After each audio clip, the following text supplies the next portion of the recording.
اللہ تبارک و تعالی مختلف ایام میں مختلف زمانوں میں کچھ خاص زمانے اللہ تعالی نے متعین کر دیے ہیں جن کو خاص تقدس سے نوازا ہے، اور ان کا مقصد یہ ہے کہ انسان جب اپنی دنیاوی ضروریات میں منہمک ہو کر اپنی روح کو بھلا بیٹھا ہے تو اس کو پھر واپس لایا جائے اور روحانی ترقی کی طرف اس کو متوجہ کیا جائے۔ اس کے لیے اللہ تعالیٰ نے کچھ دن مقرر کر دیے ہیں، ورنہ دن تو دیکھو سب ایک جیسے ہیں، رمضان کا مہینہ ہو یا غیر رمضان ہو، سورج طلوع ہوتا ہے اور غروب ہوتا ہے، دن میں اجالا ہوتا ہے، رات میں تاریکی ہوتی ہے۔ ایک خاص گردش جو شمس و قمر کی ہے وہ اسی طریقے سے چلتی رہتی ہے، دیکھنے میں رمضان کے دن میں اور غیر رمضان کے دن میں کوئی فرق نہیں۔ لیکن اللہ تبارک و تعالیٰ نے اس رمضان کے مہینے کو کہہ دیا یہ میرا مہینہ ہے، یہ میرا مہینہ ہے، یہ میری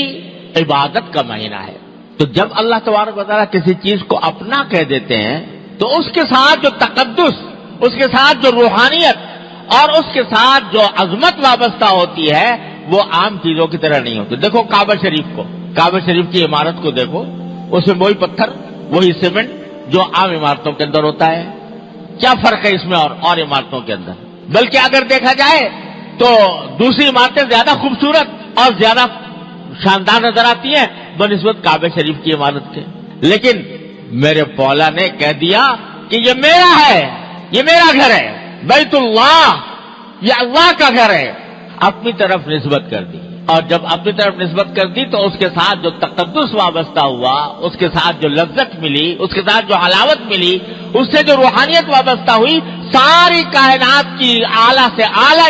عمارت بھی اس کا مقابلہ نہیں کر سکتی۔ ایک جا کر آدمی وہاں عمارت کو صرف دیکھتا ہی رہے، اس عمارت کو صرف دیکھتا ہی رہے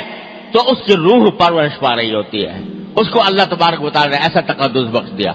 تو جب کسی چیز کو اللہ تبارک و تعالیٰ اپنا کہہ دیں یہ میری ہے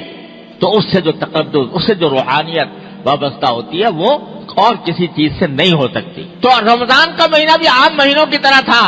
لیکن میرے مولا نے کہہ دیا یہ میرا مہینہ ہے، میری عبادت کا مہینہ ہے۔ تو اب یہ رمضان کا مہینہ عام دنوں سے ممتاز ہو گیا، اس کی عظمت، اس کا تقدس، اس کی روحانیت سارے دوسرے ایام سے بڑھ گئی۔ اور مقصد یہ ہے، اس رمضان کا مہینہ لانے کا مقصد یہ ہے کہ میرے بندو تمہیں میں نے کھانے پینے کی اجازت دی تھی، تمہیں میں نے روزی کمانے کی اجازت دی تھی، تمہیں جائز حدود میں تفریحات کی بھی اجازت دی تھی، لیکن تم اس میں اتنے منہمک ہو گئے ہو کہ تمہاری روح کمزور پڑ رہی ہے۔ اب واپس آ جاؤ، ایک مہینے کے لیے اس طرح واپس آ جاؤ کہ اب جو کام کرو وہ تمہاری روح کو تقویت پہنچائے۔ تھوڑا سا مادی لذتوں سے تھوڑی دیر کے لیے اپنے آپ کو فارغ کرو، اور اللہ تبارک و تعالیٰ کی عبادت میں یہ مہینہ اس طرح گزارو کہ تمہاری روح تقویت پائے، تمہاری روح کے اندر بالیدگی ہو، وہ تمہیں روحانی ترقی حاصل ہو۔ یہ ہے ترقی کا اس رمضان المبارک کا فلسفہ اور اس کی حکمت کہ اللہ تبارک و تعالیٰ نے یہ مہینہ بھیجا۔